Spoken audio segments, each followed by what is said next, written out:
Hello বন্ধুরা, সেই আদি আমল থেকে কচ্ছপ আর খরগোশের গল্প আমরা সবাই জানি।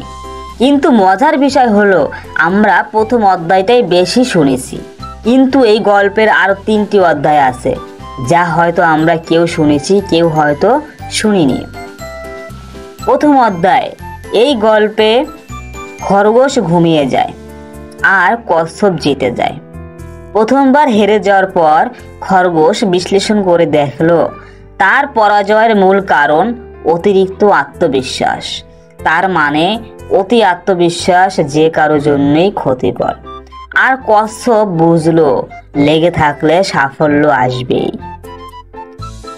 দ্বিতীয় অধ্যায়, হেরে যাওয়ার পর এবার খরগোশ আবারও কচ্ছপকে দৌড় প্রতিযোগিতায় চ্যালেঞ্জ করলো আর কচ্ছপও রাজি হলো।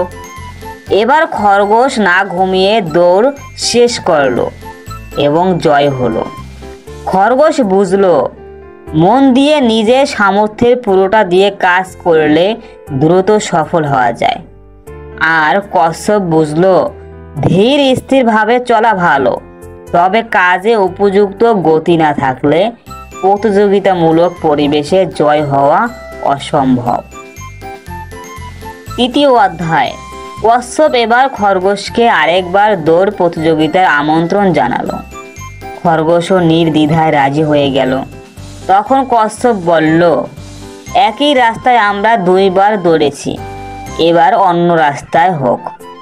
খরগোশও রাজি। অতএব নতুন রাস্তায় দৌড় প্রতিযোগিতা শুরু হলো। যথারীতি খরগোশ জোরে দৌড় শুরু করে দিল। কচ্ছপও তার পিছন পিছন আসতে শুরু করলো। কচ্ছপ যখন খরগোশের কাছে পৌঁছলো, দেখলো খরগোশ দাঁড়িয়ে আছে, কিন্তু দৌড়ের শেষ সীমানায় যেতে পারেনি, কারণ দৌড়ের শেষ সীমানার আগে একটি খাল আছে। কচ্ছপ খরগোশের দিকে একবার তাকালো, তারপর তার সামনে দিয়ে পানিতে নেমে খাল পার হয়ে দৌড়ের শেষ সীমানায় পৌঁছে প্রতিযোগিতায় জিতে গেল। খরগোশ বুঝলো শুধু নিজের শক্তির উপর নির্ভর করলেই হবে না, পরিস্থিতি আর বাস্তবতা অনুধাবন করাও ভীষণ প্রয়োজনীয়।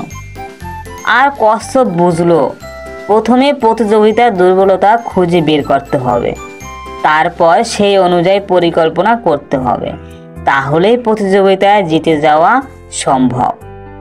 গল্প কিন্তু এখানেই শেষ নয়।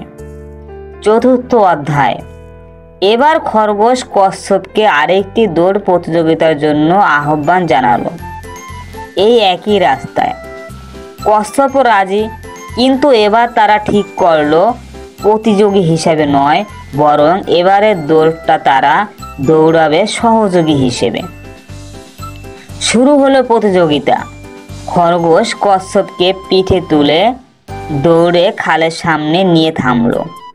এবার কচ্ছপ খরগোশের পিঠ থেকে নেমে খরগোশকে নিজের পিঠে নিয়ে খাল পার হলো। তারপর আবার কচ্ছপ খরগোশের পিঠে উঠে বাকি দৌড় শেষ করলো। আর এবার তারা দুজনেই একসাথে জয় হলো।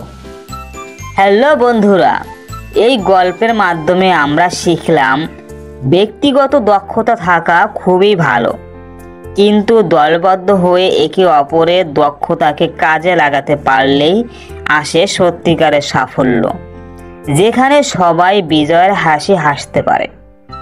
হ্যালো বন্ধুরা, তোমাদের কাছে এই ভিডিওটি কেমন লেগেছে তা লাইক এবং কমেন্টস করে জানিয়ে দাও। আর হ্যাঁ, এই ভিডিওটি তোমাদের কাছে ভালো লাগলে চ্যানেলটি অবশ্যই সাবস্ক্রাইব করো। ধন্যবাদ।